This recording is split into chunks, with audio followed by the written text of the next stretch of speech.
Hibbard, age 25 at the time of the incident and engaged to be married, was probably the last person you'd expect to go missing without a trace. You see, Paul was a geologist and worked for Berge Exploration for a number of years. His job was a fairly solitary one that involved him driving a truck filled with advanced surveying equipment used in searching for new deposits that his company might tap into in the future. Paul had a very specialized knowledge with regard to how to use the equipment inside his vehicle, something with which few people in the country had. That equipment inside his vehicle allowed Paul to locate deposits of various minerals including uranium, coal, as well as oil shale and others, something vital to any exploration company. About a week prior to Paul's disappearance, he received a phone call from an undisclosed party. The caller stated that they worked for Berge Exploration and that they needed Paul to bring his surveying vehicle to a location somewhere in Gillette, Wyoming. Now, Paul found this call both unexpected and strange, and because of this, he called his supervisor for clarification on that job. His boss checked and confirmed to Paul that no one at the company had made such a request for him to visit the said location for any sort of surveying work. A week later, Paul was missing, and his vehicle was nowhere to be found. At the time of the disappearance, Paul's truck contained not only his equipment, but also roughly $30,000 in radioactive materials. Police were tasked with investigating the disappearance, but nothing was found, or at least not publicly reported at the time or since. When speaking with Paul's boss, police learned of a potential theory that many have questioned the validity of in the years since. He stated to police that he believes Paul may have potentially been kidnapped and forced to work for a rival illegal company. It's unclear if this theory was presented unwarranted, but many, including those within the industry, find it an odd statement to make. You see, Paul's boss felt that he was taken in order to become a, quote, logging operative for an unnamed and illegal geologic exploration company that may have been in competition with Berge Exploration.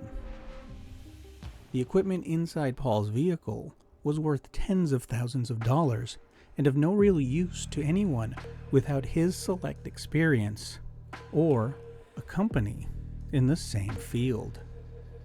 Now, the radioactive material itself was seemingly not a concern as long as the assailant or assailants knew about the job Paul was doing, as that material would have been stored in lead-shielded containers.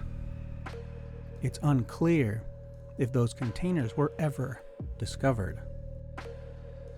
Now, it should be noted that over the years a number of geologists have stated that a theft was not an unheard of possibility, as geological surveyors are often alone deep in the woods or mountainous regions. Many have shared their own stories about being in a low-threat type work, but that it wasn't uncommon for them to run into individuals when they were deep in the woods. In several cases, these instances can become confrontational when dealing with poachers and those people who believe their land is being trespassed on, and not uncommon to see a gun pulled out in such situations. And depending on the location, it's also a possibility of running into some sort of drug operation, which could potentially end in violence. Still, many experts in the field find it highly unlikely of an illegal geological exploration company even existing, let alone one operating inside the United States. The thing experts have latched onto is the equipment inside Paul's vehicle, noting that the mineral exploration business is an expensive one and could make Paul a target for someone looking to make a quick buck selling off what he owned to another company. This seems to be the best theory we currently have, as a few months after Paul went missing, police came across around $10,000 worth of the equipment that he had in the possession of one Joseph Dowdy. Dowdy, a resident of Upton, Wyoming, about 45 minutes from Gillette, was apprehended when he tried selling Paul's surveying equipment to a company that Dowdy worked for. Now, that company that Dowdy worked for is unnamed, but it was a company that surveyed and drilled wells for oil, gas, and water, something for which Paul's equipment would be invaluable, and a company with the staff to use said equipment. Now, police charged Dowdy with grand larceny, but they never charged him in relation to the disappearance of Paul Hibbard for unknown reasons. For his crimes, Dowdy was sentenced to 1 to 3 years in prison. But before Dowdy's case had ended, Paul's vehicle was finally located in a wooded area near a number of water wells a few miles north of Upton, Wyoming. Now, it's unclear if these wells were drilled or owned by the company Dowdy worked for, or if the vehicle was driven there after Paul disappeared. What we do know is that the police found large amounts of blood inside Paul's vehicle, enough to suggest Paul was murdered.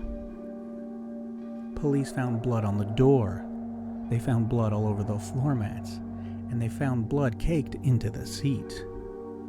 And while this would be a huge discovery in the modern era, in 1976, things were quite a bit different. Even with so much blood on the scene, DNA testing was not yet available for police to take advantage of, and so nothing publicly came from that discovery.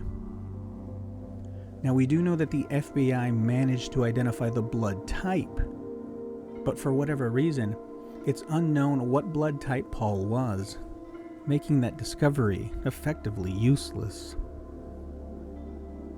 It's also unclear if the blood from the scene was ever stored for properly for potential testing at a later date, and it's unclear if any current testing was requested on anything left over from Paul's case. The case of Paul Hibbard remains unsolved to this day, and police suspect foul play in his disappearance. If you have any information in the case of Paul Hibbard, please contact the Campbell County Sheriff's Office at 307-682-7271. Thank you for watching this episode. If you liked what you saw, the best thing you can do to help this channel grow is to like, comment, and subscribe. And stay tuned for more videos in the future. Until next time, stay safe, and we'll see you again in the next video.